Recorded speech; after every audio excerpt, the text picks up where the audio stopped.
আসসালামু আলাইকুম। আজকে 11 তারিখ, 11ই মার্চ। আমাদের চট্টগ্রাম বিশ্ববিদ্যালয়ের ডি ইউনিটের পরীক্ষা আগামী 22 তারিখে, অর্থাৎ আমাদের কাছে হাতে আছে সলিড 8 থেকে 9 দিন।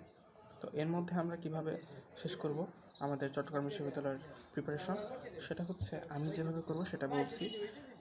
আমারটা পছন্দ হলে আপনারা ফলো করতে পারেন, অথবা আপনাদের ইচ্ছা মতো আপনারা করতে পারেন। তো আমি করব কি, প্রথমত চট্টগ্রাম বিশ্ববিদ্যালয়ের ডি ইউনিটের প্রশ্ন ব্যাংকের বিগত 3 বছরের যতগুলো প্রশ্ন এসেছে আমরা সেগুলোকে অ্যানালাইজ করে সেই টপিকগুলোকে কভার করব। এবং কভার করার নতুন করে কিছু নেই, যেহেতু আমরা অনেকগুলো পরীক্ষা দিয়ে এসেছি এতদূর।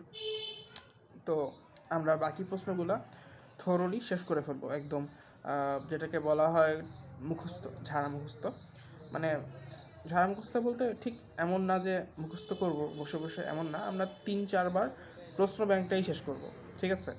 তো শেষ করার পরে আমাদের যেই আমরা অ্যাডমিশনের সময় যেখানে পড়েছি সেই অনুযায়ী আমরা পিডিএফ বা যেই বই থাকুক সেই বইটা আমরা চট্টগ্রাম বিশ্ববিদ্যালয়ের প্রশ্নের অনুরূপ প্যাটার্ন ফলো করে রিভিশন দিব। তো ধন্যবাদ। আমি অবশ্যই এই কয়েকদিন রেগুলারলি ভিডিও দিব এবং আমার সাথেই থাকুন।